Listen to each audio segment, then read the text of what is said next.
somewhere in Nevada. Or near it? Or somewhere else entirely? Or perhaps something completely different? While the core Madness series has a growing number of tropes and staples that keep things consistent, there are no rules for Madness fan animations. Following my video on the history of the Madness Combat series, in this part 2, I want to explore how fans have run wild with this series, breaking the mold and finding new ways to surprise and wow the audience. Later in this video, I'll be pulling together interviews I conducted with prominent Madness creators like Gabriel Barsh, Little Lucky Link, Gib50, Kree, and JSoul, sharing their own love for the series, how they approach their animations, and their general takes on this ever-growing fandom. Today marks the 18th annual Madness Day over on Newgrounds, which is the perfect time to celebrate the fans and their creations and to hopefully inspire the next generation of Madness animators. We've now had over 20 years of utter madness, watching these gray little beans blow each other away in an endless storm of blood and bullets. Through this, series creator Matt Jolly, aka Krinkels, has done an excellent job of slowly filling out the lore of this series and scaling up the power and threats to make sure the tension in these showdowns has never been lost.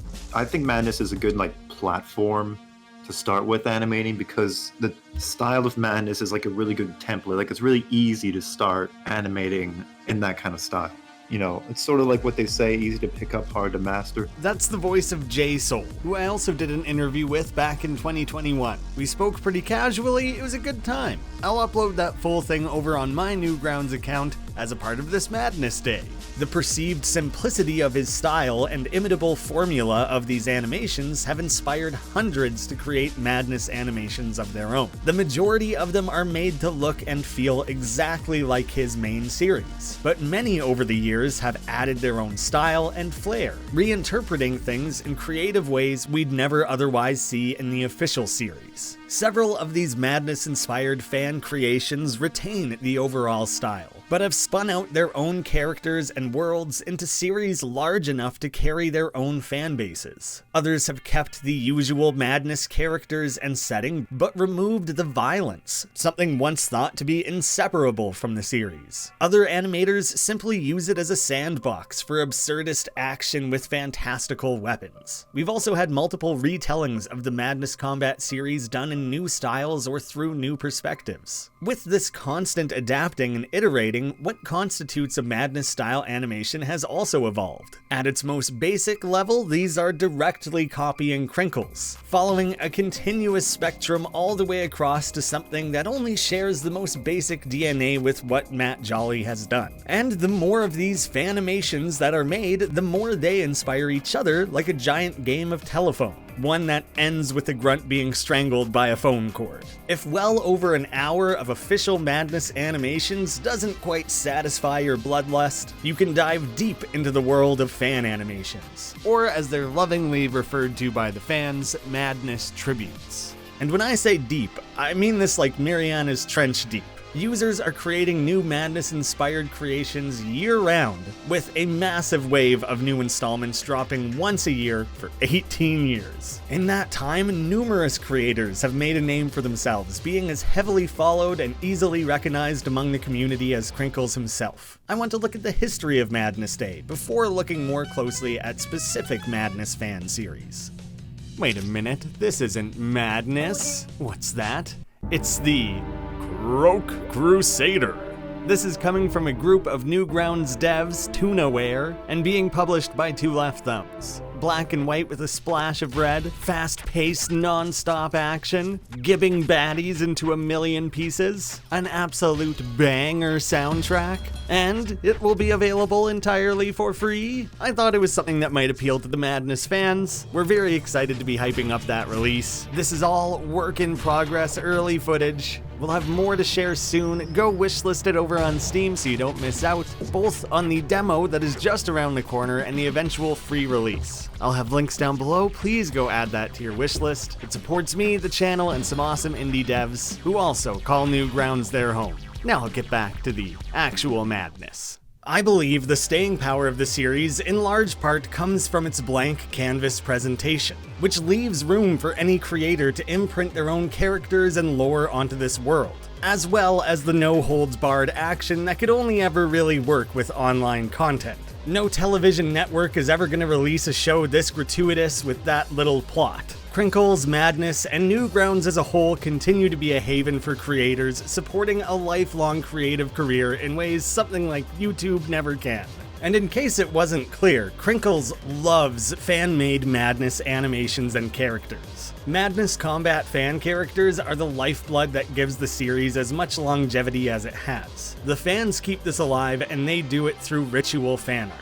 Looking back at the early days of the series, Madness Redeemer, the second Madness Combat, was when the series was properly solidified in the Newgrounds community. It took home the daily second, then climbing its way up to claim the weekly first in January 2003. Established series and creators will often claim the daily first on Newgrounds, bolstered by the votes of their fans and dedicated viewers. Earning a daily second is still a great achievement, but hitting the weekly awards is tough. Only the top 5 spots get awards, and at a minimum you're competing against 7 daily first winners. And depending how strong those individual days were, you might be up against a pretty serious depth of talent. Punching through to the top, earning that weekly first without even winning your own day is extremely rare, and was an early indicator of Madness's quickly growing fandom. The word of mouth was strong and people were loving what they were seeing. Only 2 episodes in and the Madness fever was already spreading.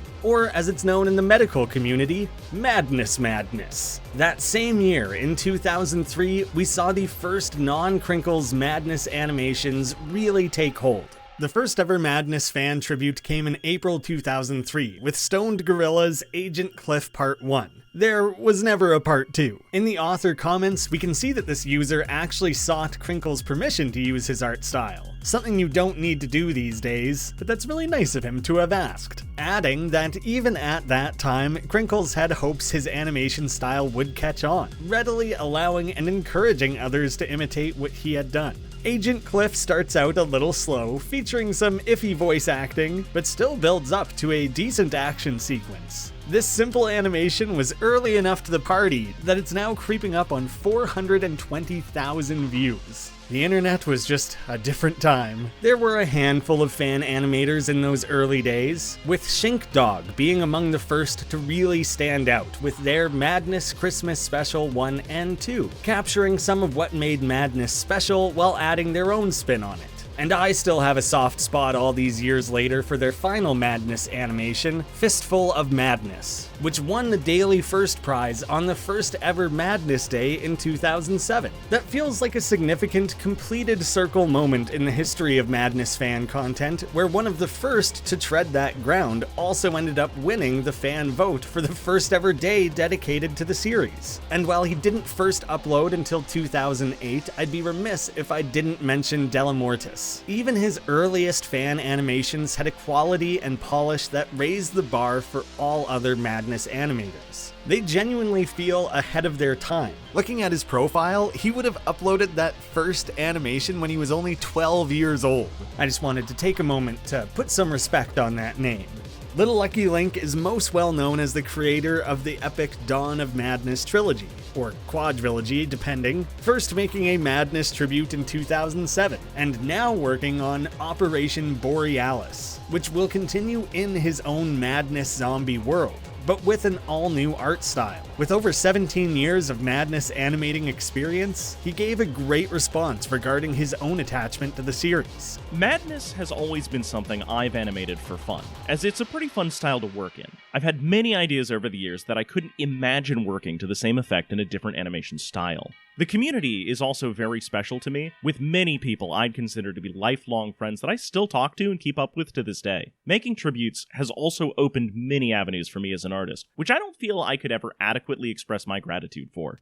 The swirling of official Madness installments and Krinkels' own wacky spin-offs, now mixed with an endless supply of fan creations, are altogether a large part of what has allowed the series to endure for all this time, piquing the imaginations of so many and acting as a gateway for animators to find a path of their own. The Newgrounds Flash animation rushmore of animation styles for newcomers to experiment in my opinion, are stick fights, video game parodies, crudely drawn anime, and madness combat. It's a welcoming, collaborative community centered around hyper-violence and aggression. That juxtaposition, unifying real friends and fictional enemies, is best exemplified on this very day, being celebrated at this very moment over on Newgrounds. The first ever Madness Day was set for September 22nd. Lifting from an old post written by Newgrounds creator Tom Fulp, it's probably going to be a one-year thing, unless the response is so nuts that we decide to try it again the following year. That was back in 2007.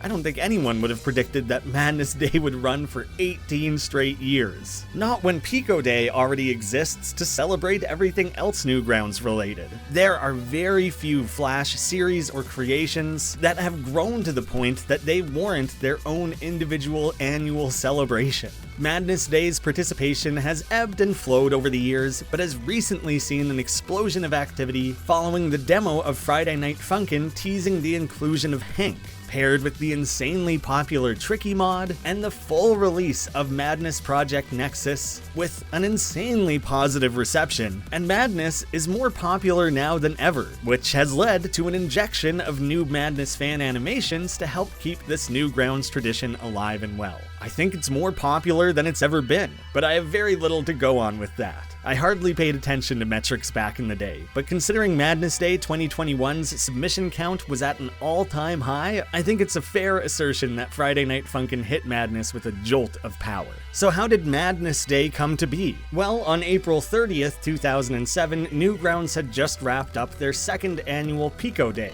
The following day, May 1st, the first ever Madness Day was announced with a set date of September 22nd. And the day after that, May 2nd, Krinkels uploaded Madness Consternation. Dropping the 7th mainline installment at this time was a brilliant way to get people excited about all things Madness. The fandom surrounding the series had been growing steadily, enough to potentially warrant its own day, and that animation gave fans a new gold standard to strive for. Whereas April 30th was chosen for Pico Day as a celebration of Tom Fulp's birthday, September 22nd was chosen for Madness Day out of convenience, spacing it far away from Pico Day and giving animators plenty of time to create something for the event. As a small bit of site history, Newgrounds was registered on September 17th, 1998, and Tom Fulp had once planned to save that date for an annual Newgrounds Day. But as Pico Day was already growing to fill the role of a de facto Newgrounds Day, that September window was opened up for Madness Day instead.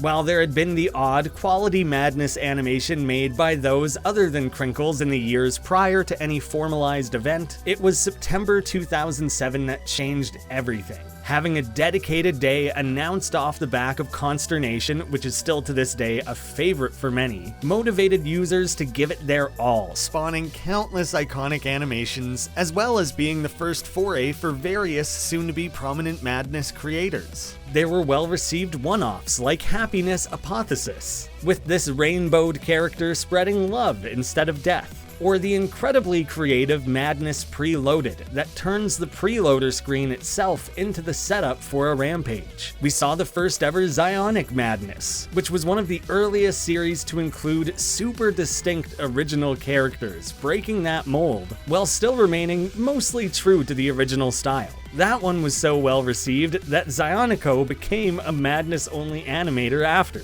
You Cannot Kill Hank was one of the first to completely abandon the usual style, and instead present the Madness series through detailed frame-by-frame animation.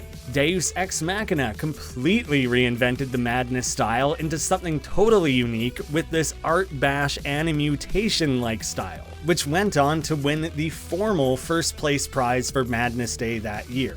And how am I only just now learning that video game YouTuber Indamouse was a Madness animator in his teen years? He was right there from the very first Madness Day. That's so awesome to see, and maybe explains how he discovered Dead Estate so much quicker than most others out there. Us Newgrounders can recognize each other from a mile away, except for this instance where I didn't recognize him for years and am only just now piecing it together. The exception that proves the rule. I can't summarize every single animation from that first Madness Day. I can barely even cover my favorites. There were 203 submissions in that first year alone.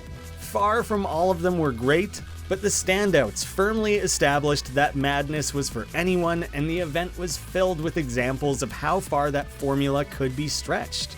Krinkels is known for setting his own high standards and working to improve with each animation, pushing himself well before there were fan animations for him to contest with. So I asked him quite directly whether the talent seen in the community has ever affected his own approach to his series. What I can say for sure is that these kids are way better animators than me, and I'm thrilled to have the bar raised so high, such that I really have to squeeze the blood, sweat, and tears out to keep up with them quality-wise. Better backgrounds, smoother animations, more meaningful detail. After the success of the inaugural Madness Day, Newgrounds did what they've always done best and directly followed the community's lead, supporting those creatives as best they could. The following year, Newgrounds began to front Madness Day prize pools, totaling thousands of dollars. By just the second year, we already had several highly influential tributes, including the legendary With My Mind's Madness, a frame-by-frame cinematic masterpiece from Newgrounds' OG Mind Chamber.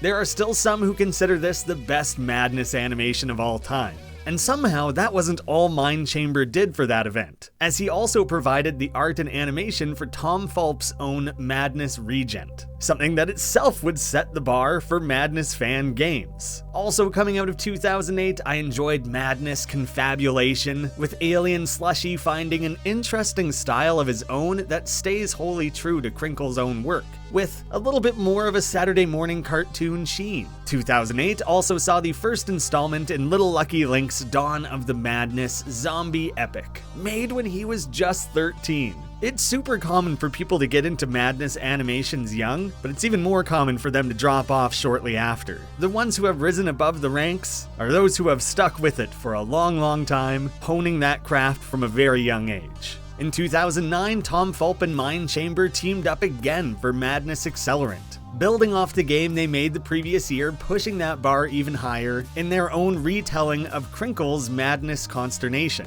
This year saw one more return from Proxicide, with Madness Rising, building off that one-of-a-kind style he pioneered with Deus Ex Machina. Hulalaloo had his own brilliant frame-by-frame Hank vs. Savior showdown. Maybe not quite to the same epic proportions as what Mind Chamber had done, but I think that was kind of an impossible standard, and this one is still outstanding in its own right. There was also Madness Mad Revenge, where Long Cat took on more of a comedic approach, doing away with the room-by-room kills, and instead telling a story in a Kill Bill-like format.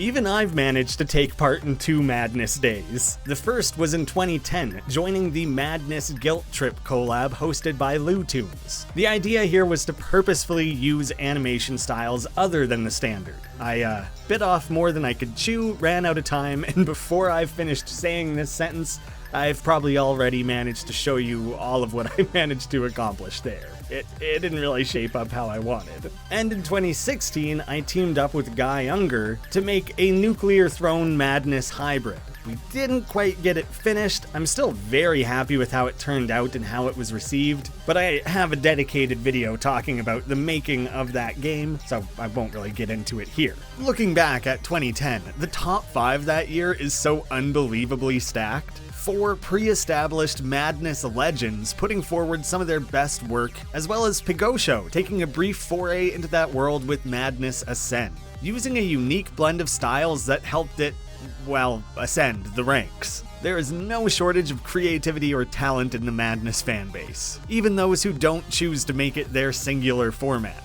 I absolutely love what McCool did with McMadness in 2011, stepping briefly and confidently out of his stick fight lane to deliver an incredibly smooth and stylistic entry. And of course, it features wonderfully over-the-top particle effects and juice that were a staple of his stick animations. It's quite possibly one of my favorite Madness tributes. The fusion of humor and hardcore violence in Twisted Grimm's The Magician is a short but sweet success. Madness Heist might not have as bold of a style, but it's basically a short film with full-on voice acting and loads of love put into it. We also see the Swain's first Madness game with Madness Ambulation. The next year, he'd make Madness Project Nexus Classic with Krinkels, before spending years making that full Steam release together. 2012 had a big standout with Madness Beatdown, one of only 3 animations ever submitted to the site by Swedish animator Osmino. I always love someone swinging by Newgrounds to make their mark during some small portion of their life where they worked as a hobbyist animator, and this one had a little bit of Bruce Lee and a lot of anime flair brought to the equation. Alpha Nuva managed to score the 2nd place that year through rebooting the Madness 2, while also organizing the super influential Madness collab, Paradigm Madness, which included some of the best, most popular Madness fan animators of all time, including Delamortes and Dim. And how can I not shower coughs when they want you dead with praise? Very fittingly, this was 22 minutes long. It's a great blending of 2D and 3D styles, and while it starts out slow, there is plenty of action, playing around with speed ramping in interesting ways, doing plenty of things that simply wouldn't work in a 2D only style. Koft started this on his summer holiday, working on the game roughly 18 hours a day for 50 days straight, finishing it all in the last 4 days with not a lot of sleep and a lot of caffeine. I think if that was going to be the last Madness animation you ever did, it's a pretty damn good note to go out on. The 2013 to 2019 era was a real low point in fan animations, with Madness Day 2017 only having 14 submissions, very few of which were actually well regarded. That period kicks off around the time I started to take university a little more seriously, and I was keeping up with all things Newgrounds just a little less well. So I'm gonna break off of the year-by-year highlights, as my familiarity of what was coming out at that time, what was most popular, and the overall standouts outside of the winners of that event drops off to a point that I can't speak to it quite so personally. Over the years, as more and more advertisers cut Newgrounds off, those prize pools dwindled and eventually disappeared, partially accounting for a decline in the community engagement. There was never a year fully devoid of submissions, with all-time classics being found buried within pretty well every year, but participation had significantly tailed off over the years. Even at this low, the day still carried a fair amount of excitement, as it became treated as the day prominent fan animators would all drop their big projects for the year. These ranged from collaborations featuring well over a dozen animators, or massive projects that an individual may have spent an entire year crafting between Madness days. So each September 22nd was almost an internal contest among the top existing contributors of the community, duking it out for annual Madness supremacy, with the odd newcomer breaking out here or there. 2020 is when we saw a real rebound of interest. With the Newgrounds prize pools being dried up, Krinkels took to crowdfunding a prize pool for the event, something he still does each year. 2019 had also seen the release of Madness 11 Expurgation, the first mainline series installment since 2011. This big revival of Madness Day saw some of the biggest Madness animators make their return, with a sizable uptick in newcomers. And if Expurgation and the promise of a returning prize pool weren't enough, we had the looming release of the kickstarted Madness Project Nexus. While it was still a year from release, beta builds had been circulating, it was readily apparent the care that was going into the game, and the fandom was fully beginning to re-emerge. The clear fan favorite and eventual first place winner of 2020 was Little Lucky Link's Dusk of Madness Overtime, a 25-minute grand finale to the series he started back in 2008, releasing the original Dawn, Day, and Dusk installments across 3 years from ages 13 to 15. Finishing Dusk of the Madness in 2010 was a crunch, one which left Link unsatisfied with his own ending. It was around 2012 he started chipping away on a 4th installment. That same year, he had about 10 minutes completed, and even uploaded a trailer during Madness Day. At this time, he would have been 17, finishing up high school, and the movie went through several bursts of progress and hiatuses, as things like school, work, and life occupied more of his time. His Newgrounds profile includes several news updates per year detailing the saga of powering through to finish that 4th movie. It was always on his mind, and he never abandoned it entirely. For my last movie, I wanted to kind of go out with a bang rather than a whimper like a lot of other people. Like, for a while, I thought it would be the case with Little Lucky Link, but he fucking came back and actually finished Dawn of the Madness, which I'm very seriously impressed that happened. Like, I never saw that coming in a million years. It's crazy. Like, the dedication he had to finally completing that movie is, like, palatable. Like, that's like, holy crap, you know? I really respect the guy. Like, I seriously respect him going back, because he never even had to go back. Like, you know, a lot of his fans moved on at that point, but he actually bit the bullet and finished the story he started. Even after all these years, that's something I can seriously respect.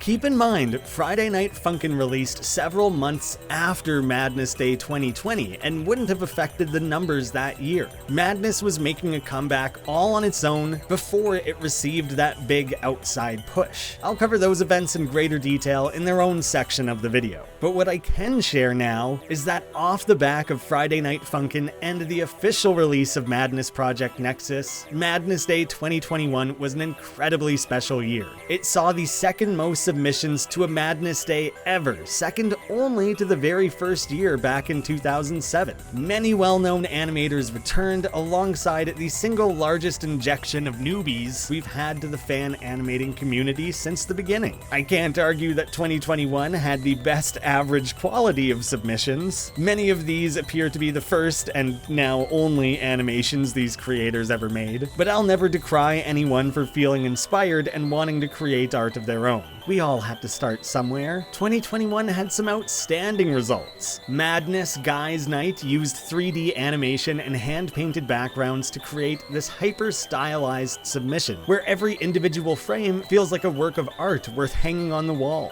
It's like they Spider-Versed Madness. Gabriel Barsh took his comedic Madness stylings to the extreme with his 6-minute meme-laden action comedy epic, Madness Vandalization. The game, Madness Roulette, has users playing simple mind games against one another online. Itazura Madness is a roguelike game that barely feels like Madness in both gameplay and presentation, yet manages to simultaneously capture everything that's great about the series. Rush City was an 80s synthwave Miami-based bit of madness, breaking free of Nevada and tying in heaps of other influences. I could go on and on. This is why the Madness fandom deserved their own video. In the original 11-minute Madness history video I made years ago, the fans and Madness Day received a brief shout-out for being awesome, creative, collaborative, and motivated. It probably amounted to a couple sentences. And even now, in a fully dedicated video, I feel I'm barely scratching the surface. Watching, reviewing, picking, and highlighting everything great that has come out of 17 years of past Madness Days, and everything submitted independently throughout the year is an impossible task. I instead hope that I'm making you aware of the depths of this fandom and community and leaving you excited to explore it more deeply for yourself. Now also feels like a good time to mention the 2-part Madness Iceberg on YouTube that totals just under 2 hours. Those are rookie numbers. When I interviewed JSoul, he half-jokingly assigned those to me as homework for this video. And if you're a Madness superfan, I do highly recommend those. It goes in-depth on every tiny corner of the fandom, past and present, the history of several sub-communities, concepts like Madness dis-animations. It's all explained in great detail, both the good and the bad, by those who are in the very heart of the Madness animation scene. Those who want the best for the community and are doing what they can to ensure there's both a standard for quality in these animations, as well as keeping out anyone who simply wants to troll and disrupt what they're doing. As with any community that outgrows its small niche, it's had its fair share of bad actors and drama. It's only natural that a hyper-violent cartoon would attract some edgelords. But that's considered unwelcome behavior, with those who have held up the community for all these years instead wanting to promote artists, animators, and creators looking to support one another, as well as fans who are just there to enjoy themselves and have a good time. Both those videos end with discussions about the future of the fandom, recommended entry points for newcomers, and how to best shape the future of the Madness community. So if you do choose to seek seek out some Discord servers or other Madness communities, please approach those groups respectfully and in good faith, and you should be treated the same way in return. I won't attempt to speak any further on behalf of a community I'm only involved with at an arm's length. I think it's time to unpack a can of worms we previously only sniffed at. As I'm sure many of you who follow the channel already know, Friday Night Funkin' is a rhythm game made by a small team that gained insane popularity over on Newgrounds. That game includes many characters and references that tie into Newgrounds culture. Nearly 4 years ago, before ever launching a Kickstarter, this team revealed that Hank would eventually be a playable character. All the hype more recently has been about playable Pico, with little to no news about Hank ever since, but with the tsunami-like scale of this game, that simple tease 4 years ago sparked a massive surge of interest in Madness. A lot of them aren't here because they're like interested in Madness, they're just here because they're interested in Fan Animators. And that's another big problem that I have, because a lot of the people coming in don't really give a shit about making cool stuff for the community. They don't care about kind of curating really good content. They just want to see more haha, ticky stuff. That's all they give a shit about. It's really disheartening seeing that happen, especially after being in the fandom for so many years.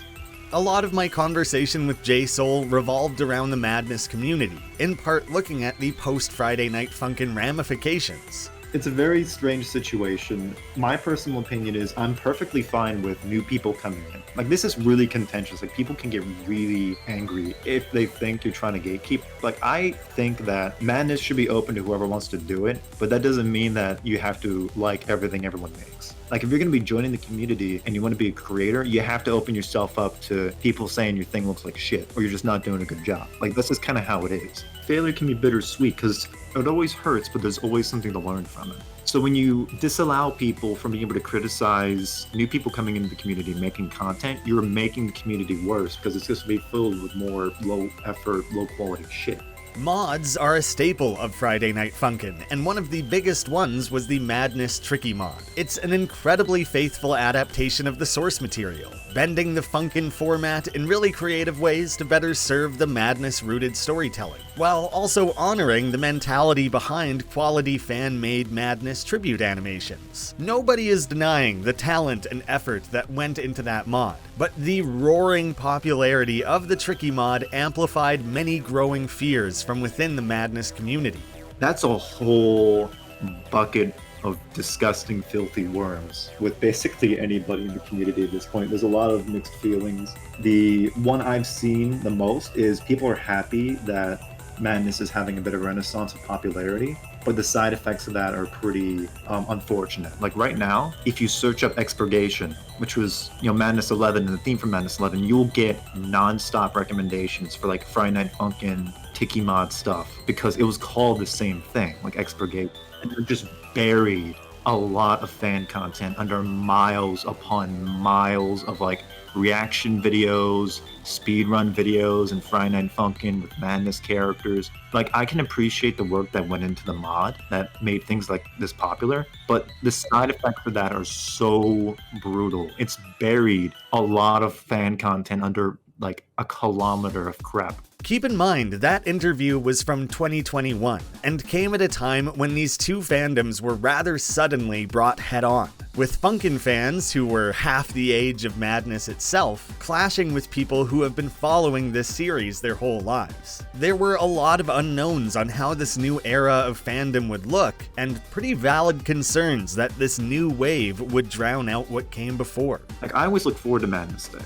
Like, a while ago, Madness Days were getting really bad. The worst one was like 2017. We only had like a dozen submissions. Only like 3 were real movies, and the rest were like shitty spam and memes that got to like 3rd and 2nd place. But then 2019 and 2020 were like really, really good. And I'm worried about this year because of Friday Night Funkin'. I feel like someone's gonna make a fucking Tiki meme video or whatever, and it's gonna get #1, and it's gonna gatekeep all the other genuine stories and Madness cartoons that people put a shit ton of genuine effort and creativity into.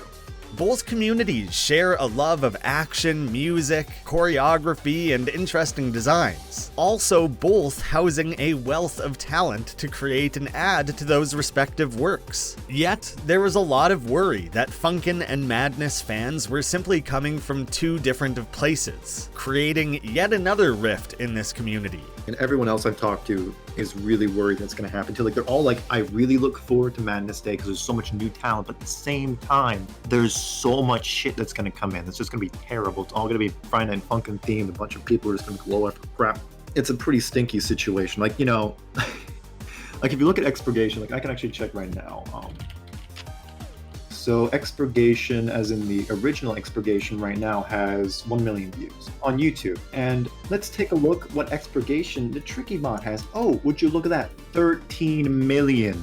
Like, the fact that people were looking forward to Madness 11 for like almost a decade, and this fucking rhythm game mod beats it out in months in views, was a serious blow in morale. Like, I know a lot of people, they just didn't want to animate Madness anymore because like, what the fuck's the point? I could just fucking do an FNF Tiki thing and get like $1 billion. Why am I even trying to make something for Madness? And I can totally get that. This is a fucking terrible situation. Like, the fact that Madness 11 is number 3 on the results and it's surrounded on all sides, both top to bottom, with fucking FNF shit. Like, I obviously didn't do it intentionally to make that happen. I don't think he even knew it would get this popular. And he did put a lot of effort. Like, I saw the mod. Like, I don't play Friday Night Funkin', but I've seen like the cutscenes. Obviously a shit ton of work went into it, which is why it really stings even more that such a genuine creative effort ended up having such drastic consequences. I can't speak to some of the deeper-seated outcomes from the last few years. I haven't had my finger totally on the pulse for that. But looking at it from more of an outside perspective, using Madness Day as my real barometer, the pattern seems to have been more consistent annual participation. And for every low-effort bit of spam, there's a newcomer to the space putting forward a genuinely well-crafted tribute. The fears that Madness Day would devolve into some sort of Tiki mod spammy hell seem to have been rather unfounded. A lot of that stuff gets pumped through the portal and has for a few years now, but it honestly doesn't feel that different from the low-effort spam that always finds its way through Newgrounds. And when it came time to properly celebrate all things Madness on that dedicated day, it quickly became apparent that many of these new fans were willing to push themselves, to honor what had come before, and to properly celebrate the day. I imagine the children who were most disruptive to the Madness fandom are likely also the same ones who already think Friday Night Funkin' is a dead game. They probably moved on about as quickly as they arrived. The butchering of search results is a damn shame, and I expect to see another seismic shift whenever Hank is officially added to Friday Night Funkin', but at this stage, it appears to have been a net positive result in terms of new and creative Madness fan animations. And that's really great to see. I just hope it didn't come at the cost of losing some of those defining voices from the previous era. One of the pillars of Madness fandom is the Collabs, compiling Madness shorts made by a variety of animators all stitched together into one submission. This is something that's been started entirely by the community and has remained fully community run for all this time. Collabs have long been a mainstay of Newgrounds and online animation in general, with Madness collabs having their own distinct flavor. These group efforts are still regularly organized in the same vein as old stick fight collabs. The different creators often feature their own original characters as protagonists, acting as both a showcase of their animation style and skill, and the power level of their character. While we previously touched on the appeal of making Madness tributes, creating in someone else's world without needing to craft details of your own, these collabs go a half step further and can be a perfect fantasy outlet, where not even a vague story is important.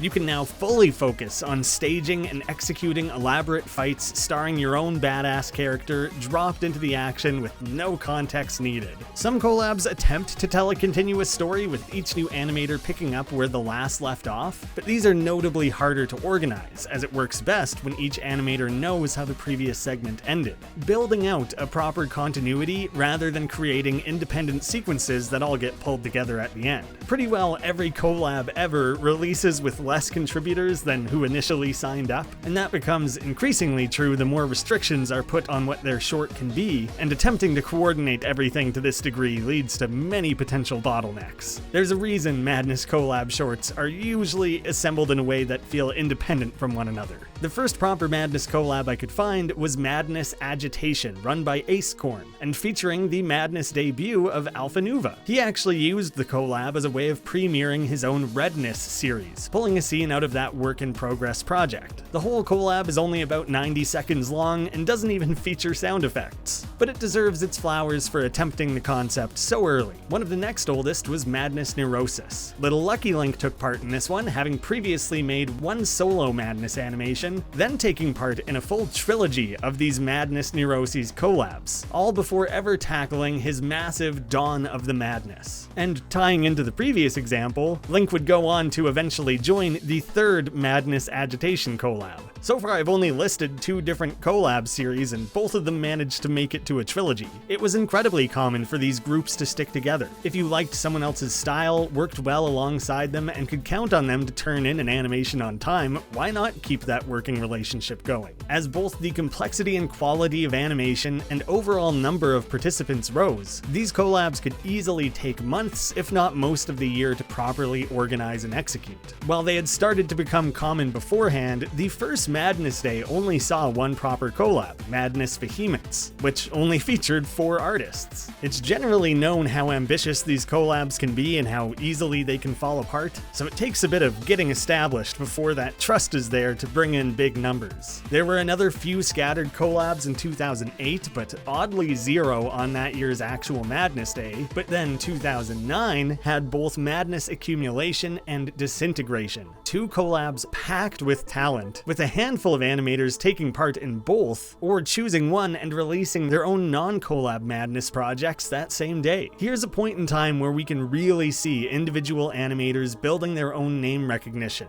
And now, bolstered by the collaborative mentality, the overall quality of work in the community was on the rise, both being inspired by what each other were doing, while also working in these collabs together where they can directly provide feedback, and maybe some tips and tricks on how to improve. This is back when they were all freewheeling and figuring it out as they went. There wasn't the depth of resources to learn that are available now. And from here on out, Madness collabs would become a regular thing, releasing year-round, but largely dropping on each annual Madness Day. It's fun combing through the credits of the earliest collabs, as they often have about 5 animators, maybe with 1 credit each and no profile pictures, all along the sides of a big name like Gabriel Barsh. You know, before he really was Gabriel Barsh, renowned Madness animator. Taking part in these was a perfect way to practice and improve alongside your peers, but as with many online animators, very few stick with it longer than their early teenage years. Yet cutting their teeth in these small, rinky-dink collabs is precisely where and how your favorite Madness animators likely refined their craft. Trying to trace specific trends within this part of the community turned out to be impossible. There have been hundreds of animators creating dozens of collabs for many years, all in a wild southwest of blood and bullets. Similar to Madness itself, there are no rules as to what a collab has to be. Very few of them even attempt to have loose themes, like the Infected collab series being all about zombies, or Madness Easter that was organized in just 2 weeks, with each short featuring an original rabbit-style Madness character, or the hugely influential Paradigm Madness, which connected the individual parts by carrying a package from one scene to the next. First setting that all up with some highly detailed, very well voice-acted animation. Just like that crucial package, the Madness torch continued to be passed. Collab participants often went on to become hosts of their own, like Kree taking part in the first White Hank collab, then going on to host 2 more, or J-Soul picking up from Alpha Nuva 6 years later to pull together Paradigm Madness 2, which itself also had Kree taking part as a participant. Taking on the responsibility of a collab was brutal, and it only makes sense those authors would want to focus on animating from time to time. J-Soul sheds a light on that in the author comments for Paradigm Madness 2. In the rest of this video, J-Soul's voicing himself, so it's a little bit weird to just be reading what he said here. I'll put on my best J-Soul impression. My name's J-Soul. Yeah, it's perfect. It's spot on. It's gonna work. Welcome to the finale for one of the greatest Madness collabs of all time. It has been my dream since middle school to be a part of a sequel to Paradigm Madness. Before I knew it, I was pulling together the best talent that this community has to offer and getting this beast off the ground.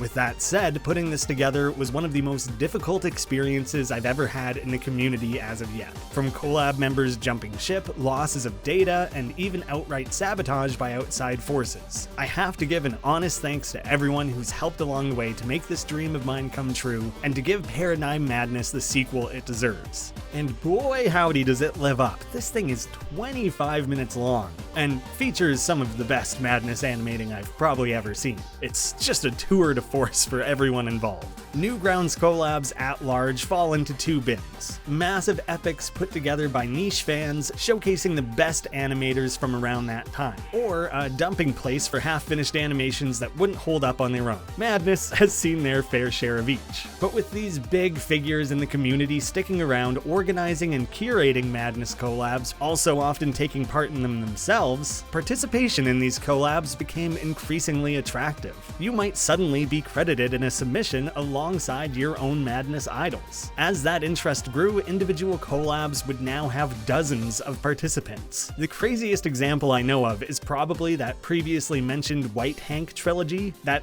also apparently intertwines with Paradigm Madness 2 and rebooting the Madness. It's up for debate whether there's actually a traceable plot through line happening across all of those, but those handful of collabs alone total a full-length 90+ minute movie of rampaging violence. Now, I'm the kind of guy who actually watches the Disney Plus Marvel spin-off series, and even I've maxed out trying to track all of this. I likely watched more Madness fan tributes than ever while putting this video together, and even I quake knowing there are hours upon hours of these I've never seen. I'm no authority on these collabs, and I feel I don't have access to the richest tomes of knowledge buried deep in the Pharaoh's tomb. Looking at just last year, there were 8 different collabs submitted, showing there's been no real slowdown in their interest. The Madness Rogue collab was the highest rated submission of the year, and one of the most viewed. This one featured 34 contributing animators. That's insane! Maybe it's an arms race now to see who can organize the biggest Madness collab. If you're looking to break out in the scene, you might not be accepted into one of the more elite collabs early on. There's no reason you can't band together with the other beginners out there and lift each other up. That's how most of these legends got started, so don't feel discouraged if people don't immediately take notice of your work. As long as you're always putting forward your best, others will start to take notice, and more of those opportunities could present themselves. Or, if you're just a humble viewer, go search Madness Combat collab in the Newgrounds search bar, and you'll keep yourself occupied for days. Up until now, my focus has been on animators and artists creating direct tributes to Madness, even when they bend and twist the formula in interesting new ways. But there's a whole other side of fan creations, entirely unique worlds that were inspired by Matt Jolly, but creating something entirely of their own, borrowing an assorted combination of style and aesthetics from the Madness series. In August 2005, with only a few prior credits to his name, Weasel released his Madness-inspired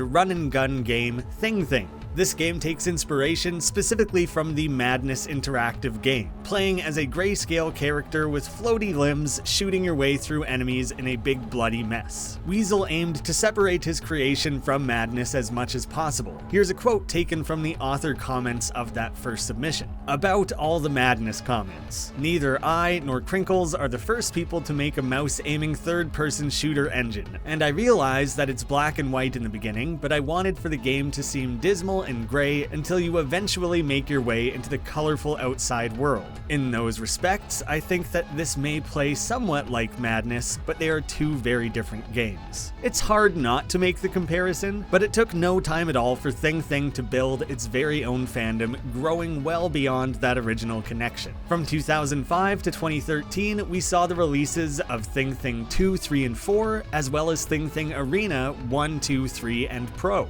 8 total releases. The Arena series switched things up with wave-based survival gameplay rather than playing through specific levels towards an end goal. These two distinct series within Thing Thing allowed players to focus on what they most enjoyed about the series, running through preset levels, executing kills with maximum precision, always pushing forward. or hunkering down and fighting to defend yourself against an ever-progressing rise in difficulty. Thing existed solely in the game space, with Weasel first moving on from animations around the same time he started making games. Yet, despite a huge fandom, with the 8 Thing games garnering millions of plays each, fan content of the series never really spawned the way it did for Madness. I feel there's an interesting dynamic at play here. My interpretation of this is that anyone who felt inspired by Thing didn't necessarily feel inspired to build on that series, instead deciding to pursue their own unique creations, the same way Weasel did. This is anecdotal and difficult to trace, but I believe these fans saw what Weasel created, leaping from those vague Madness associations, and realized they could also create something completely original that still served as a tribute while pulling from a variety of inspiration wells. I wasn't able to confirm this, but I suspect that 2006's arena fighting game Chaos Faction, which was yet another viral smash hit Flash game, may have taken inspiration from the Thing series. Or some examples that are much more provable. Just 2 years ago, Arena Brutal released an early access on Steam, with the developer openly comparing it to Madness and Thing over on Reddit. Or this little indie game, Blood Bucket, over on itch, which feels about as different from Thing as that original game felt from Madness Interactive, while still having a very clear through line of inspiration. Thing is a series that's very fondly remembered around the internet in its own right. I briefly spoke with the creator a while back, he's now running his own business, but decided to hold off on running an interview until the day I can dedicate a full standalone video to Thing rather than trying to shoehorn it in here.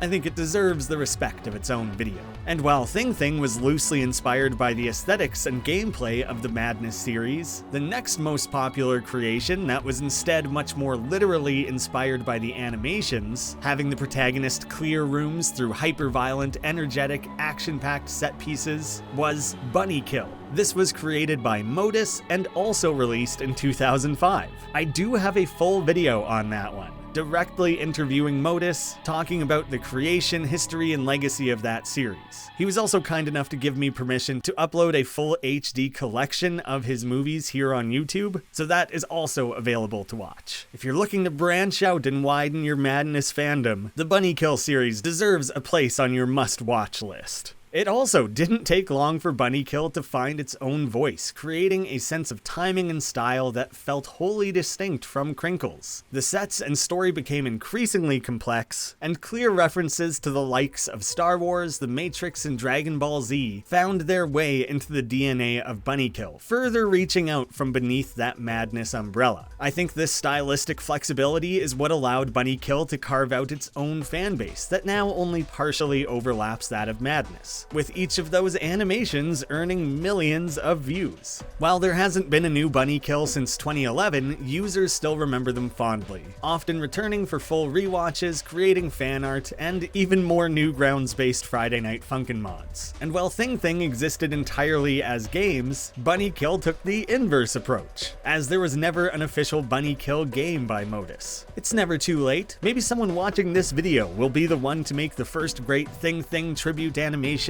or Bunny Kill game. In both cases, these series clearly had a foot left in the Madness door when they started out, and as quickly as their second installments, they were pretty well entirely their own thing. I also wanted to point out Modus's submission, Doofy. It's listed on his page as a movie, but I would consider it a very basic button game, same as my own Kill Bill series or the early Henry Stickmin games. You play as a creature that feels half Madness, half Thing. But the real coincidence here is that Doofy came several years before Henry Stickmin and half a year before Thing.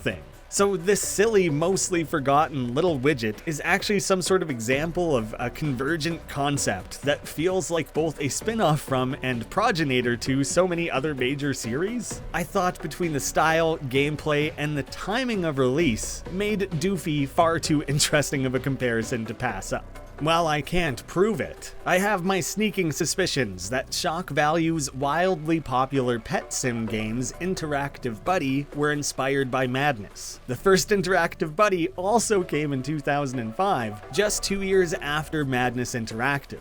All I really have to go off is that they're both using that interactive label and are built around blowing these blank floaty-limbed characters to smithereens. Granted, it's a pretty loose connection, but in those early days, if you were at all paying attention to the Flash game scene, Madness Interactive was pretty well impossible to miss, so it's very much a non-zero chance that this dev saw that and was in some far-off way inspired by it.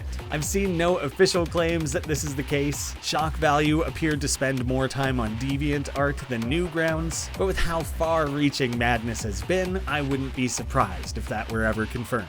Thing and Bunnykill appear to reveal something very interesting about the Madness community. With them both releasing in 2005 ahead of the first Madness Day, they appear to have been created in a very specific pocket. Both of these iconic standalone series were made after multiple Madness animations existed and only the Madness Interactive game. These were strong reference points to create your own original work, borrowing whatever they liked and altering it to better fit their own sensibilities, coming just before the endless wave of Madness fan creations. So I'm left wondering if early Madness was more prone to inspiring non-Madness offshoots. Then, as the official series and fan contributions both became more deeply entrenched, if artists more commonly chose to stick to the beaten path. Why break the mold when the mold is so damn popular? I think that can partially be attributed to Madness Day, which opened the doors and invited creators to readily recreate exactly what Matt was doing with Madness. There was no longer a need to make your own thing, as copying Krinkels became its own art form worthy of celebrating. As long as your Madness animation was of a certain quality, it wouldn't be looked at as being unoriginal, and would now instead be praised and possibly rewarded for that effort. Ever since then, it's become uncommon for fans to create fully original series rooted in Madness, when they can instead take part directly in that shared fandom. Perhaps there are some strong examples out there that would prove otherwise, but it appears Thing and Bunnykill fell in a precise window where they felt a need to distance themselves from Madness, whereas now, it's closer to making your own fan Mario or Sonic game. You're trading off some of that originality, but you now have someone else's sandbox to play around in. You can practice without coming up with a world of your own, and you have both a community and an annual event, which will help you with exposure as you're trying to get your work in front of more eyes. That's my own theory, at least. A Madness theory. In a perfect world, I'll be able to someday add to my Bunnykill video with installments on both Thing and Chaos Faction, all with their own creator interviews, and we can attempt to get to the bottom of this web of inspirations. It's far from just Madness's balls-to-the-wall action and eye-catching visuals that have inspired others. If you want to truly live and breathe Madness 24/7, you could start listening to the lengthy original soundtracks for these animations. Similar to the way Krinkels himself created and refined his technique as he's gone on for all these years, his longtime friend Cheshire, aka Sean Hodges, has been involved in most official Madness works dating back to Madness Combat 3. His own hard-hitting style has developed and improved across the last 2 decades, so much so that Cheshire-like fan composers have long been their own subset of Madness fans. My previous Madness video had a dedicated section to Sean's brilliant musical stylings and the influence he's had on the feel and texture of this chaotic version of Nevada. His contributions are so iconic that they're often seen as inseparable from Madness. While many fan tribute animations will directly use Cheshire's own music, his boundary-pushing discography has inspired many musicians to create their own Cheshcore style tracks. A high-action cartoon is a great place to showcase your music, with a well-composed track easily elevating the animation on hand. It's a symbiotic relationship at the heart of all things Madness, with Matt and Sean leading by example. Sean has a deep respect for this community and frequently looks to give back in whatever ways he can. Years ago, Kelzad caught Sean's eye with his epic Realm series, having Cheshire step in to create the official soundtrack for the final 2 installments, the 10-minute 4th, Illuviation, and the 24-minute 5th installment, Revelation. To date, these have been his largest contributions to any non-Krinkels Madness animation. Taking clips from that interview back in 2021, I think when Realm 5, a 24-minute animation and song came out, it was a time when I really pushed myself harder than I thought I could. I think about that a lot when I feel like I'm done, and I thank Kelzad for helping me figure that out. Combing through the archives of Newgrounds, there are a few early examples of musicians posting remixes of the Madness soundtrack, but there were rarely full original compositions or dedicated collaborations with animators. Starting back in 2006, longtime Newgrounds contributor Maestro Rage hosted an official monthly audio contest on Newgrounds. Many of you may recognize the name Maestro Rage, either through his Flash game soundtracks or from his work on the Behemoth's Castle Crashers. He helped get the ball rolling on fan-made Madness music through that old monthly contest, challenging users to jam out a song in just a month for a shot at cash prizes and some Newgrounds merch. After the success of the inaugural Madness Day, come August 2008, Maestro gave that contest the theme Trembling Madness, with submissions being due in time for Madness Day. And as a bit of a guiding light, he shared the advice, please take a moment to consider what this Mac entails. Madness? Yes, angry, chaotic, lots of drum and bass submissions are probably going to prop up. Knowing this, please focus on elements which you think will make your submission stand apart from the crowd. Remember that the second your submission begins to sound like every other submission, just like those, yours will get buried. In 2009, nobody seemed to take on the responsibility of organizing another music category for that year's event. The monthly audio contest kind of operated at arm's length, doing its own thing, and it didn't get folded properly into the event that year. However, music has remained a regular category annually since Madness Day 2010. The Newgrounds audio portal is now home to hundreds, if not thousands, of original compositions paying tribute to Madness Combat and Cheshire. As Sean's own fandom grew, he's been able to work outside of Madness and turn this into a proper solo career. Sharing a glimpse of some of the opportunities he's had over the years, I was so close to being featured in a DLC pack for Rock Band. I've had a lot of people ask me if they can use my music for game mods in some pretty popular video games. I've made new and amazing friends. I've been approached by a lot of people to create vastly different themes and sounds. I've been able to maintain a bit of a solo career on YouTube, Discord, Patreon, and Spotify. This interview is happening right now. These are all things I never dreamed I'd be doing. I'm grateful for all of it. Noteworthy fan musicians include the likes of Cry and N, Lothide, Patristick, Century Turbo, and Ryu Akito. These are creators who have thrown themselves deep into the mix, frequently contributing to Madness fan animations and collabs. There are other well-known names in the community like Whalefat and Merkt who prefer to create music on their own, not tied to any animations. And the pool of Madness musicians opens up even further with jack-of-all-trades contributors like DJ and Gib50, creating music for both themselves and others, while also frequently having outside musicians contribute to their animations. Plus, Janner has also programmed a few games? Like, come on, save a few skills for the rest of us. I seriously can't wrap my mind around the amount of Madness-related projects that guy has been a part of since 2009. There are just so many legends in this community, including some of these multi-talented individuals. I apologize for anyone I've overlooked in this colossal saga. Cheshire refers to his own fans as Floobers. I have no idea where that comes from, with them largely congregating on his own Discord server.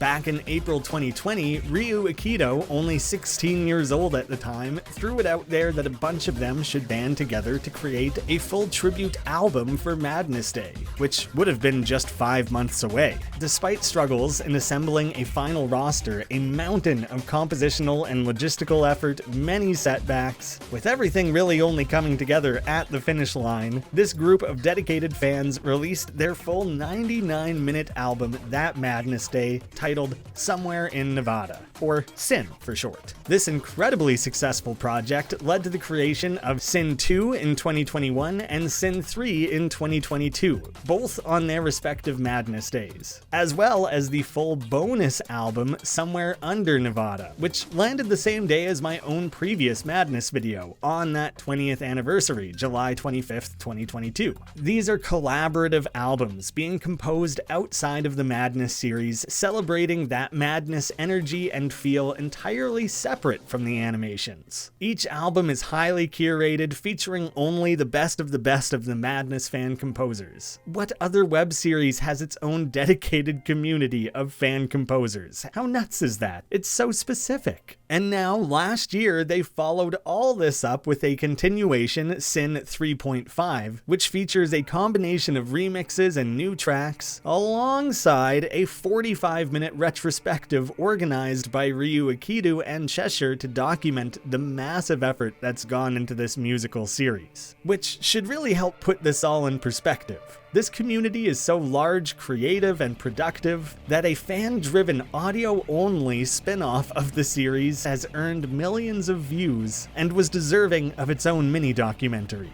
That scale maybe also explains some of why I've been afraid to tackle this video for so long. Those complete Sin albums, as well as that retrospective, exist entirely for free on Cheshire's YouTube channel. Whenever he's working on an official animation, Sean usually has the challenge of matching his music to the action, making sure the energy and tension are always ramping up. The Somewhere in Nevada series is a great excuse to more freely create in this style without any visual guides, limitations, or requirements in timing. Although, as of recently, even Krinkels has now found semi-official ways to set Sean loose with his Madness compositions. About 7 months ago, together they released the Road Trip EP. I have no idea what brought about this project other than an apparent wealth of ideas and a desire to compose. Krinkels put together this simple driving animation, in which I love the detail of hanging the Madness Combat 1 tree as an air freshener in the rear view, looping its way across a wasteland setting, accompanied by 5 original tracks from Sean. It's really cool to hear music created for this world that's not tied to a specific scene or story or game. The pairing of these two really is just a match made in heaven, and they remain incredibly close and supportive of each other's work, with Krinkels showing up in the comments on a lot of Sean's original works uploaded to YouTube, like this year's Tempering a Light Wave. You spoil us. This one feels like it has one hand on what we're accustomed to, and all the rest of the limbs are thrown into something new, creating delicious audio turbulence. And these fresh visuals are sick. It's hard to picture anything Madness, official or fan-made, without a touch of Sean's musical influence being heard in the mix. We're so lucky to have him, witnessing the same loop Krinkels has experienced, inspiring others to create, who themselves inspire others, all finding its way back to Sean's own ears, leading to better net results from all parties, and an expanding concept of what a Madness soundtrack could or should be. I've heard from fans across the world that have brought me to tears with some of their stories and memories of Madness. The Madness community as a whole is incredible. I mean, these are some of the most loyal and amazing people. The support I've received through divorce, loss, injury, and a whole domino effect of bad shit. The Madness community has kept me alive.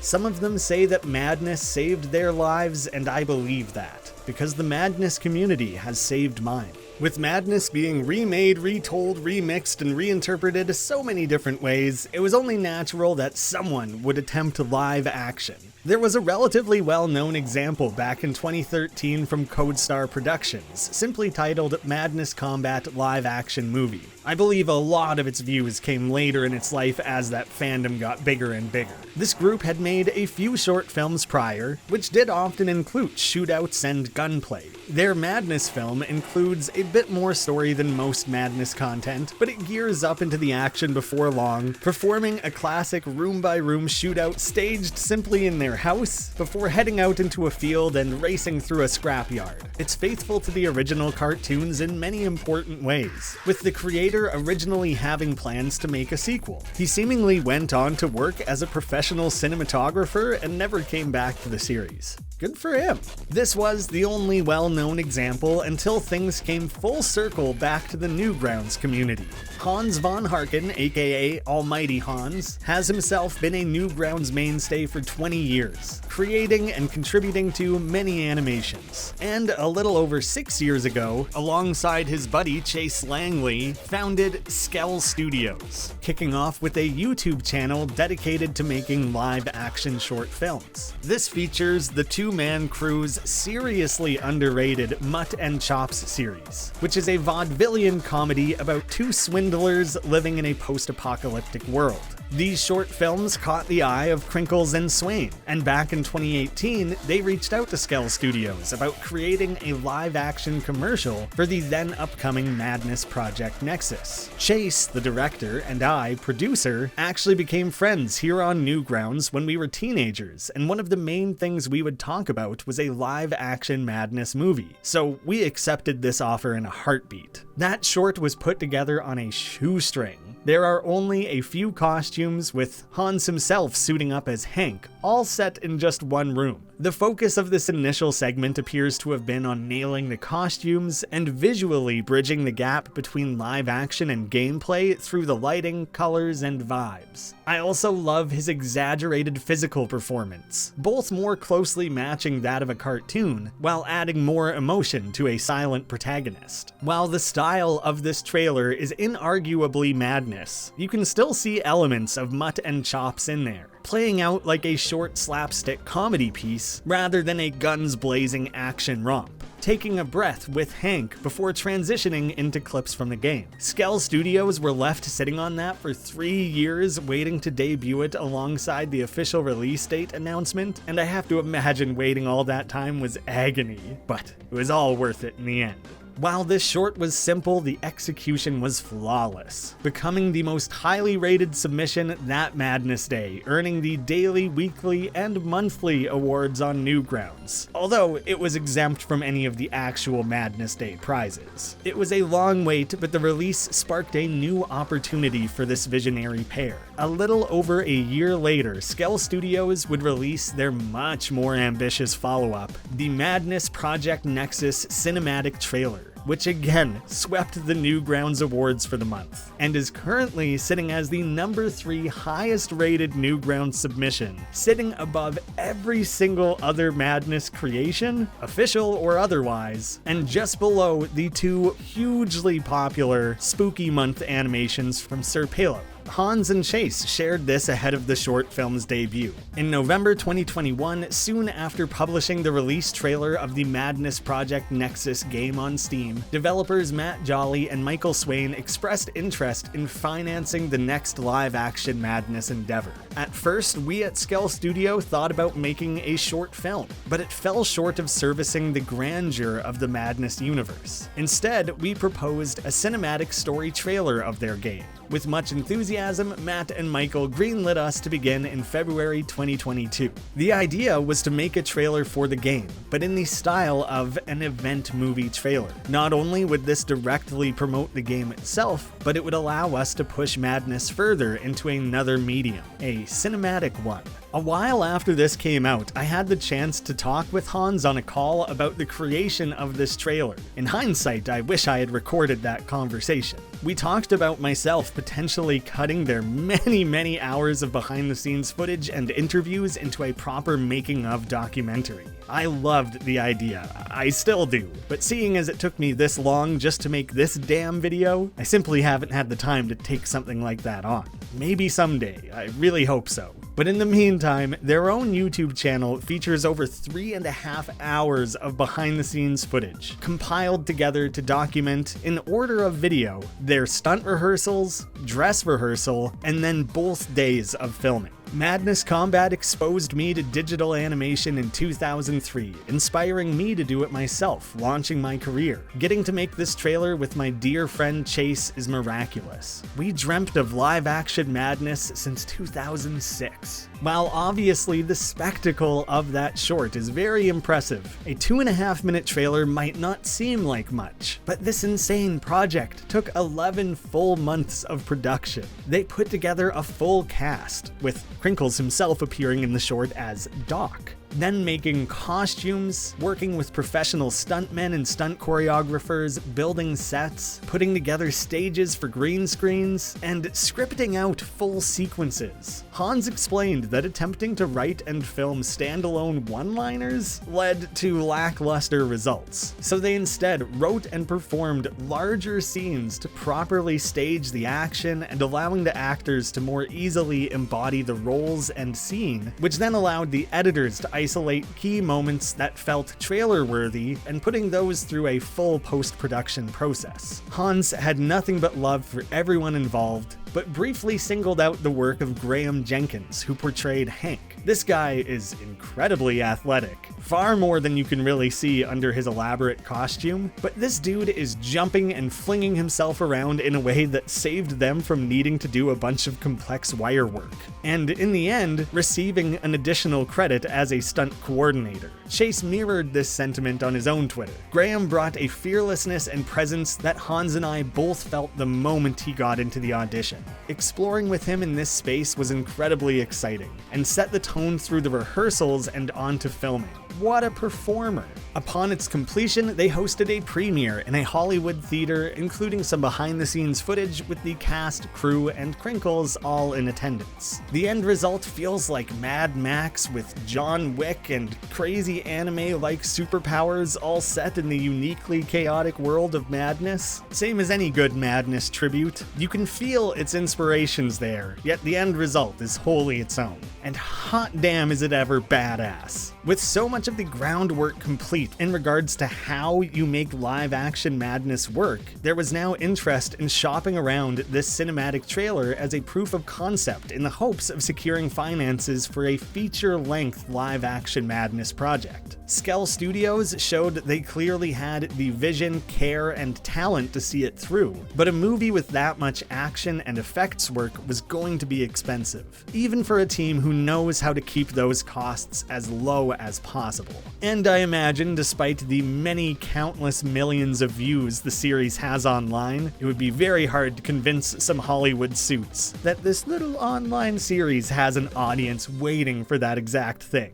Not to mention the massive Hollywood writers' strike that put everything on ice in 2023. This movie was always going to be a tough pitch, and unfortunately no longer appears to be moving forward. In May of this year, Hans announced that himself and Skell Studios needed to pursue other opportunities. My company, Skell Studio, and I will no longer be involved in making the Madness movie. I need to make a living, and that requires a career change right now. It's been an honor to have done what I did for it. I hope you've enjoyed the ride as much as I have.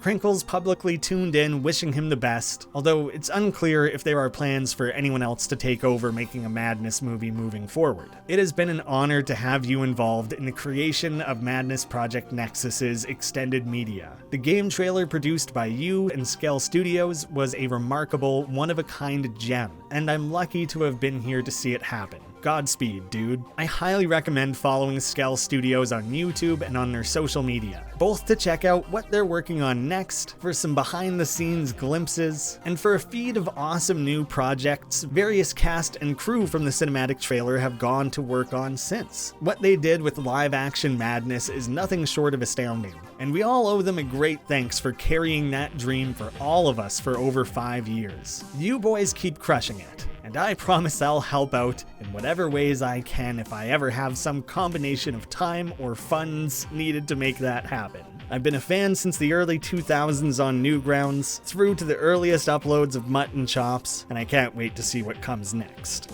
While there's a lot of turnover and examples of one-hit wonders, the community has been home to an ever-growing wealth of talent since its inception. Back in 2021, when first attempting this monster video, I interviewed 5 prominent Madness animators. As you've already heard a few times, I spoke directly with J-Soul in a more free-form chat, while Gabriel Barsh, Gib50, Cree, and Little Lucky Link all opted for text-based interviews. To minimize confusion, I hit up a few YouTuber pals to give voice to those responses. I'd like to extend a huge thank you on both ends for everyone's participation. Hopefully a collection of deep-voiced YouTuber boys is still a little easier to track than just myself dictating every answer. This last long stretch of video will be a format shift, leaving plenty of room for these animators to speak their piece. I want to kick this section off by exploring the distinct styles on display within this group, and how they first got started on their respective madness journeys. Starting with a softball, asking what about the series most appealed to them. They effectively all pointed to the smooth animations and uniquely simplistic style Krinkels has established, which spoke to all of their own sensibilities, with Gabriel Barsh describing the detailed choreography as eye candy. A couple of the guys expanded on this. The chaos. As the series progressed and Krinkels' style evolved, I've always been eager to see what new wacky antics the characters get into. I've also enjoyed the lore, which takes somewhat of a backseat, but it's never forgotten about. Well, number one thing that hooked me was the music, which is, Chezure's top notch. He has his own kind of corner of synthwave industrial kind of flavor. That really stood out to me.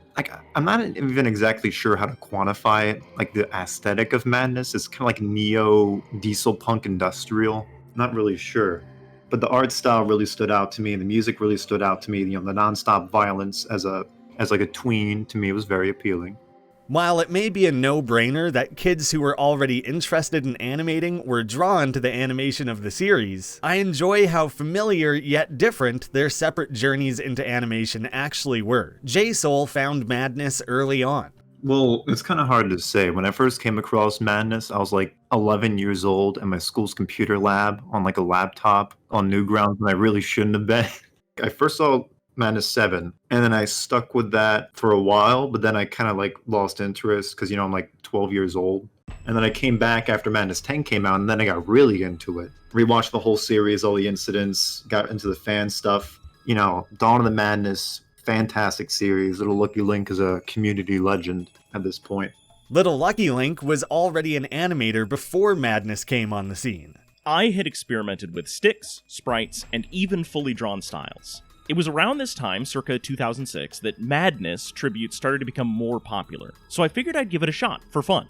It was a very approachable style as a beginner, and it helped me develop many fundamental techniques and skills that I still use to this day, even in different animation styles. Gabriel was brought into the fandom through the first Madness Day, looking up to animators taking part in the big collabs. I used to think they were so cool back then. I even joined a forum called madnesscombat.net. I started small, drawing little pivot animations in Windows Movie Maker and posting on YouTube. That's when I found out my sister has Flash on her computer, so I asked her if she could install it for me on mine. My mother bought me a Flash course when I was 14. It was her last gift in life, and I use it till this day. Gib50 jumped straight into Madness. Back around 2011, I was at school in the information technology class, which was all computery things, and it was time to try Flash for the first time. I thought to myself, hey, that's what Madness is made in. I drew some crappy sprites with a super smooth brush and made a 30-second animation, all animated on one layer, of Jesus shooting Mag Agent Torture and then Jesus turning him into a zombie. And Cree, the youngest of these animators, first got into things a little more recently. At the time, I was already trying my hand at creating pivot animations, so when I discovered Madness, I thought it would be cool to give it a shot. Later, I found out about Flash, the Newgrounds community, etc., and the rest is history. J-Soul and I touched on a few topics outside the purview of this video, but I wanted to include an extra clip on his rather unique entry point into the fandom as a 13-year-old prior to ever making animations of his own. I didn't really start making stuff until, I would say 2016 is when I actually started animating. But before that, I did like these really, I blame myself. It's sort of like the curse that's chained to my soul that drags me down every single day. Have you ever seen those awful videos? It's like Madness Combat with voices, Madness Combat sound overhaul, that kind of shit. I don't think so, no. I am the one that started that trend back when I was 13, thinking I was cool adding high quality sound effects to regular Madness. And then I ended up causing such a terrible situation where there's like thousands of these fucking terrible videos, and every day it just bears down upon my mind with hellfire. knowing the pain I've caused so many. Man, my fucking videos were terrible. They're pretty shitty. I'm fucking like 13 playing around like Windows Movie Maker or whatever. I don't know what the fuck I'm doing. Like, I didn't make it to be like popular. I just made it because I just thought it'd be fun to fuck around. Same inspiration that got me into like animating. Like, yeah, I got the tools at my disposal. I like madness. I might as well just give it a shot for shits and giggles. And eventually that motivation's turned more towards just wanting to make stuff that I know people will enjoy versus just solely having fun with it. The question I was most eager to ask these creators is, what are the elements that they feel define a madness animation? Anything they believe must be present to pass the smell test. But before sharing their answers, I made sure to first pitch that question to Krinkels. He touched on his own loose and flexible vision of the series in the previous video, but added here, I have difficulty with definitions, but I do like limitations as a source of creative, dynamic thinking. I'm trying to imagine myself looking at a cartoon and saying, ah yes, good, but is it madness? Especially considering that madness is pretty vague and abstract to begin with. So straight from the horse's mouth, madness serves more like a guideline than a template, and perhaps comes down to a feeling rather than any specific quantifiable elements. With Krinkels taking more of a you-know-it-when-you-see-it approach to his own franchise, I was especially curious how these die-hard fans viewed the world of madness, being asked the same question in isolation of Krinkels' response. The fight and killing choreography are, without a doubt, the core aspect of madness. Crisp choreography is my bread and butter. I prefer to see a well thought out scene than a room of 1,000 guys getting killed in 23 seconds. Some people argue that it makes things slow sometimes, but screw those people. I know what I like, and if possible, a story to suck you in is pretty nice as well.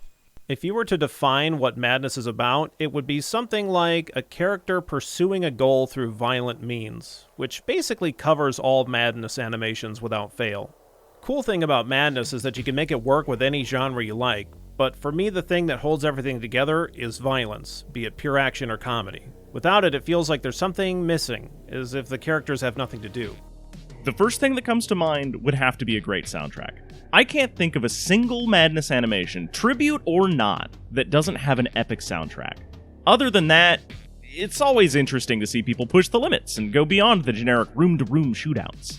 Madness can be like so many things. You can do basically anything with it. And just from my point of view, if you're going to be using it for like solely just telling narrative stories with very little action, you should just do something else, because the expectations of madness cartoons and the kind of format doesn't really lend itself well to long narrative tales. You just want to see Hank beat the shit out of a giant flaming clown with a chainsaw.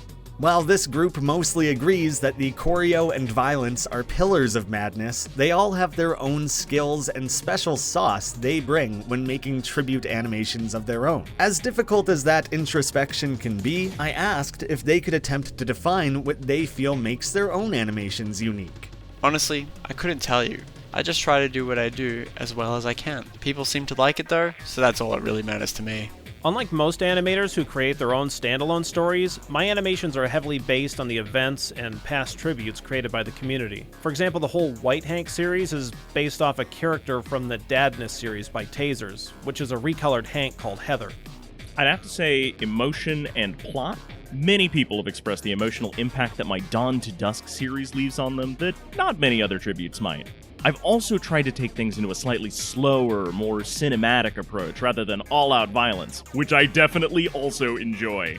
When I first watched Madness Combat, there were some scenes that really cracked me up, so I always want to replicate the same effects in my videos. Most people say it's the memes, but all I do is to make little references and Easter eggs that capture people's attention or something that makes them laugh. It's a matter of comic timing. There are not many Madness characters like that, so I wanted to make something different and unique. Not to mention style relies heavily on body language to communicate and show emotions. Sometimes it's kinda cute. My Madness OC stands out mostly because he has a full animated face, which opens up a range of possibilities that aren't bound to the limitations of body language. Instead of edgy and angry, he's sometimes goofy and funny. For me, with like a Madness animation nowadays, for it to stand out, it really has to have something at least interesting in it. Because there's been like 1,000 animations where it's just, guy clears rooms left to right shooting people in suits. Like nowadays, you can't really do that anymore. You have to tell a story, you gotta have some really interesting art going on, you gotta kind of set the bar a little higher. For me, it's more just trying to tell a story with these new concepts, new ideas, new environments, with pretty good art quality. I just want to tell a story that people just enjoy on its own, like outside of it just being Madness. Even though like most of the story is just told in the same style of Madness, which is mostly just, show don't tell, which is how it could be. Having all been creators in this community for so long, I thought it might be useful to hear how they keep the process both interesting for themselves and fresh for the viewers. Kree likes to put in that effort for his own sake, but is often working to serve the larger community.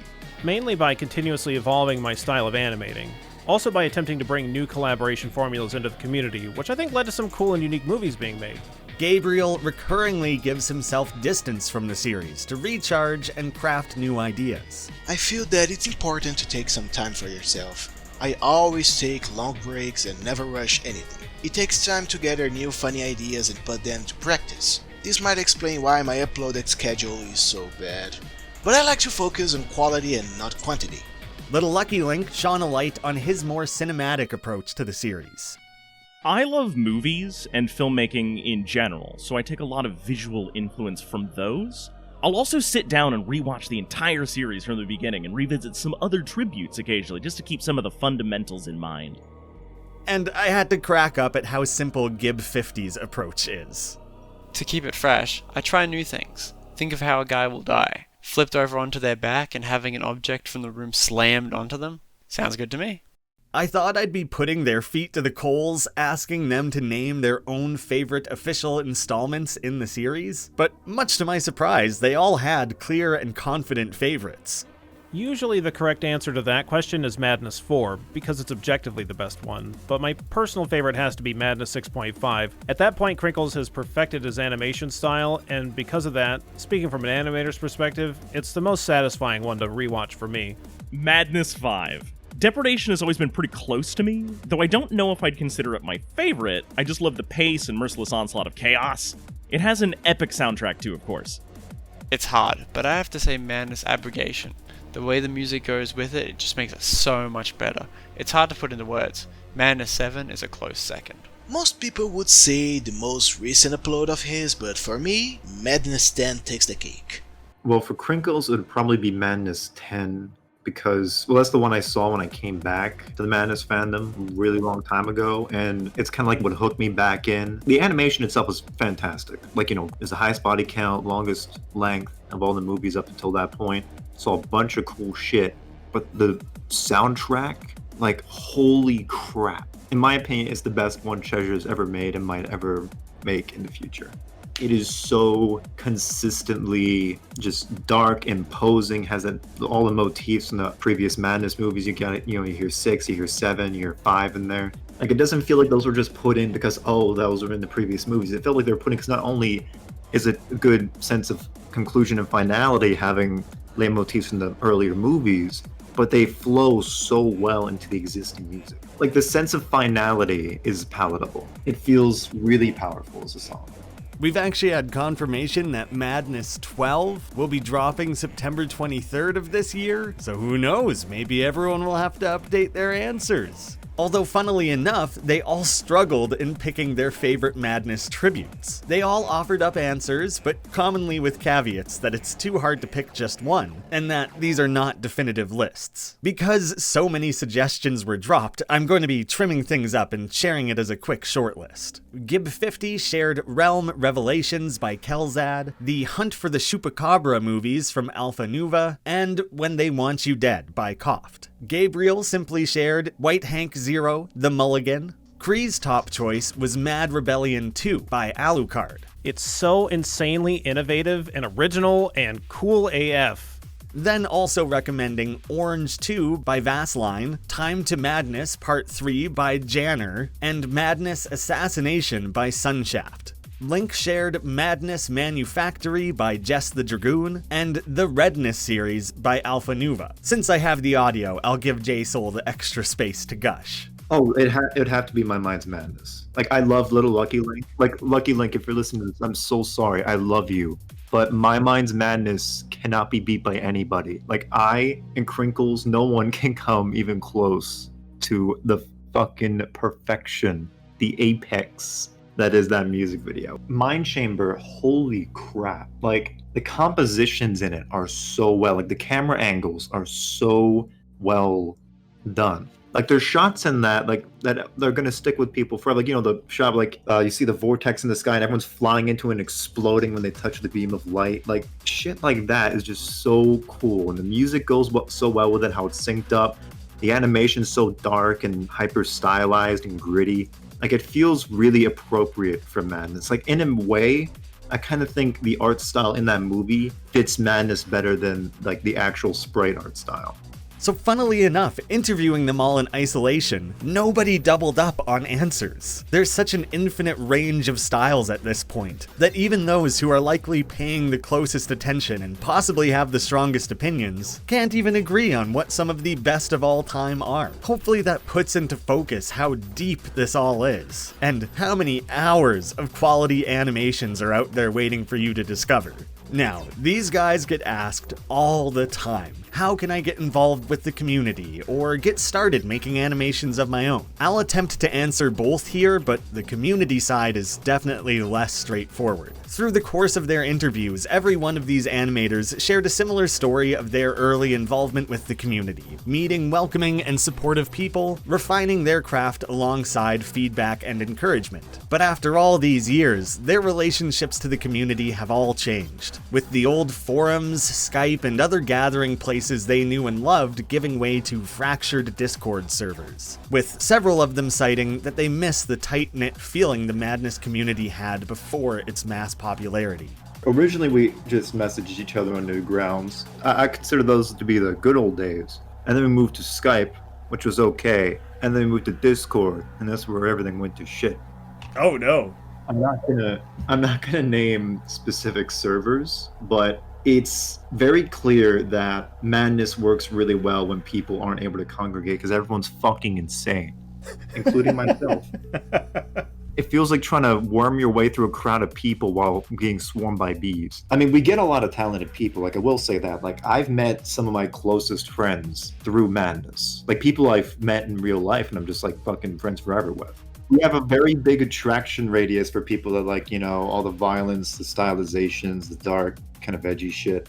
Hopefully that's improved in recent years. But the growing, difficult-to-manage scale of this fandom has been bittersweet for longtime creators. The previously mentioned Iceberg video is a great way to understand the history and legacy of the community, offering up specific examples of where they congregate these days and how to follow up on that.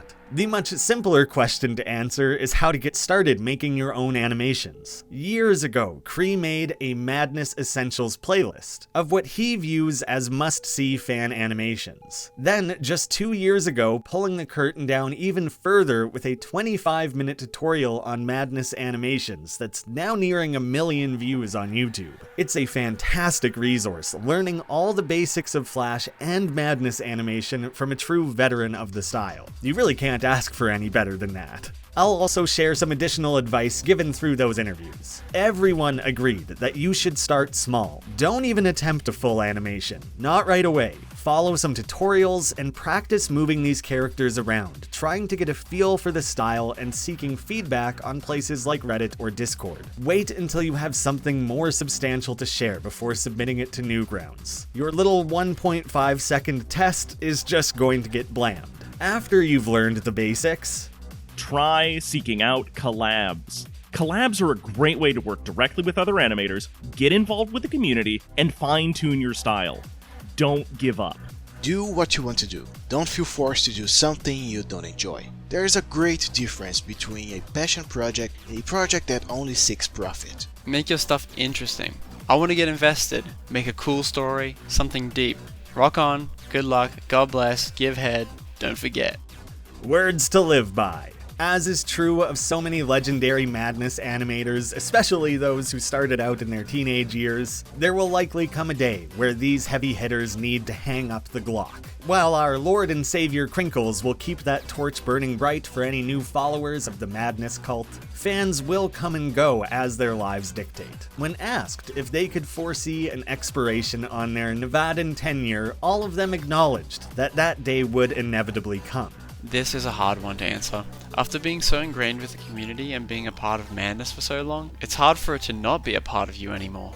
Eventually everyone does, and perhaps one day I will, but I keep getting new ideas all the time. I really want them to see the light of day. Definitely. There has to be a point where you get sick of doing the same thing over and over again, though at least I still have one more goal I want to achieve before leaving, which is making a fully fledged Madness movie, White Hank Infinite. I've said that I was done with Madness a few times in the past, but in retrospect, it's difficult to say I'd ever be completely done with Madness. Even if it's something small and infrequent, it really is a fun style to work in, and I do have a few animation ideas that I couldn't see working out as well in a different animation style. And while the others shared brief details about their other creative outlets, Little Lucky Link was seemingly the only one who had shorter-term goals and ambitions for how his animation style and career may develop. I've had a few that I've been sitting on for quite some time, namely until I felt that my art and animation skills were up to par with what I wanted to create. I'll typically jot down some plot points and write out a rough script, maybe make a basic storyboard. My focus has been on visual art for the past several years, but I intend to dive full force into animation very soon and bring some of these non-Madness ideas to life.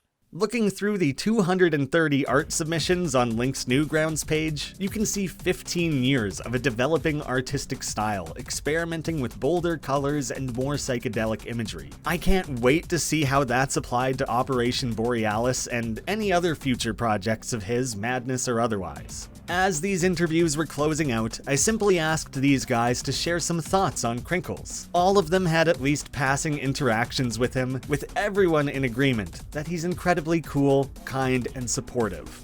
One time, I was asking him for money for a can of Coke as a joke, and then he actually PayPal'd me the money. Thank you, Mr. Jolly, for being an edgy little teenager and making something quite spectacular for so many more edgy teenagers.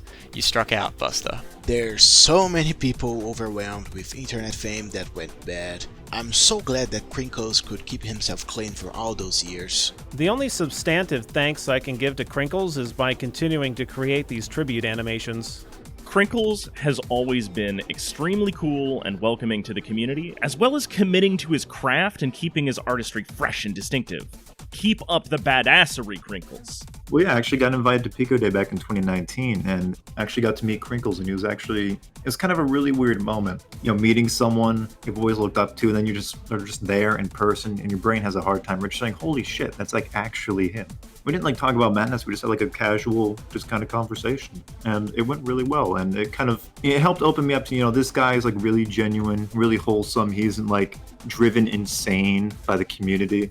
There's a kind of famous bit of art regarding Krinkels in the community that sums up what a lot of people think he feels like. Just him in the center of a show. I love it. It's really cute. I like all the little grunts running around. Matt is also fairly tall and known to spend a lot of time in the gym. I had to ask J-Soul if he cuts as imposing of a figure in person as he appears to in any photo or video you've ever seen of him. Yeah, like I meet him in person, I see him, and I'm like, holy shit, because he's built like a fucking dump truck. I'm like 6'2", and this dude's towering above me. It's like, what the fuck? He has the fucking soul of M1 Abrams tank. He's impenetrable. He is unstoppable. He could toss around dump trucks like they're Hot Wheels cars. When worst comes to worst, if we end up going to war with another country, he's going to be picking them up and throwing them into space. But after joking around a little, I did want to leave it on a more sincere note. I do really appreciate his work. Like the fact that he's stuck with this for so long, bottom of my heart, I commend him for that.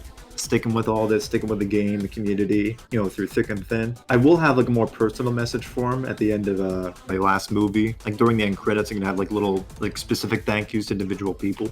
He is he is really genuine. Like he is really nice. Like I love him. He's a cool guy.